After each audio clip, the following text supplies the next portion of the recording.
Following breaking news this afternoon, high winds knocked down power lines, leaving thousands of PGE customers without power. And a brush fire in Troutdale has I-84 shut down in one part right now.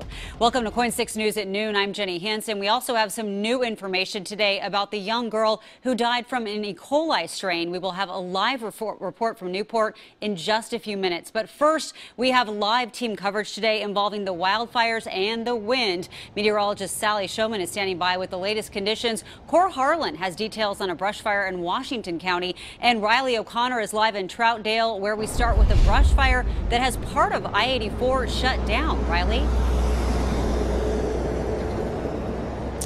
Yeah, that's right, Jenny. When we pulled up today, we saw lots of smoke. I-84 was shut down. They had since reopened, but traffic has been moving very slowly, as you can see now. Talking to the authorities earlier today, I was talking to District 14 Fire Department, also the Gresham Fire Department.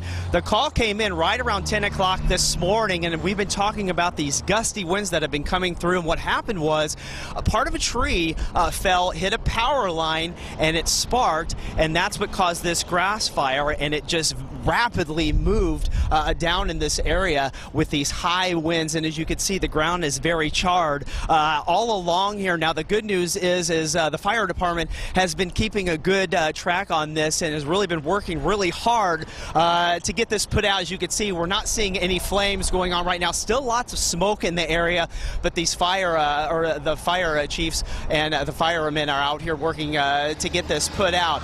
One thing I can say is if you are out here, get prepared for very gusty conditions. The traffic will be slow on the way out here. Another thing, too, you have to remember, these winds keep picking up as the day goes on. We'll get gusts to 30 to 40 miles per hour plus, so we really have to practice our fire safety in that and don't throw cigarette butts out.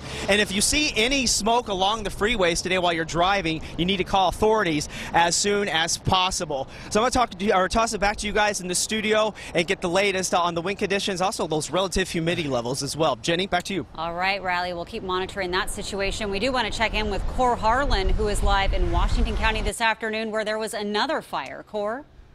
Well, Jenny, this has been a very anxious moment for I should say, for folks living in the Crossings Apartments here near Southwest 185th and Walker Road in Beaverton. Fire broke out behind the apartment complex this morning, and it burned a stretch of area about 50 by 50 feet here. And as you can see, it burned right along the ground here. Burned so fast it didn't even have time really to burn up into the trees. I talked with a Tualatin Valley Fire and Rescue Lieutenant just a few moments ago who tells me the blaze was fanned by wind that he tells me seemed to be blowing from every different direction. TVF&R stopped that fire before it got to the apartments or into any nearby trees. They've been soaking the field here with water for about the last hour just to make sure that the wind doesn't refire any lingering embers here. A fella named Sean Bayad lives in this apartment complex. He heard the screaming this morning and came running, grabbed some fire extinguishers and emptied 4 of them, trying to put the fire down.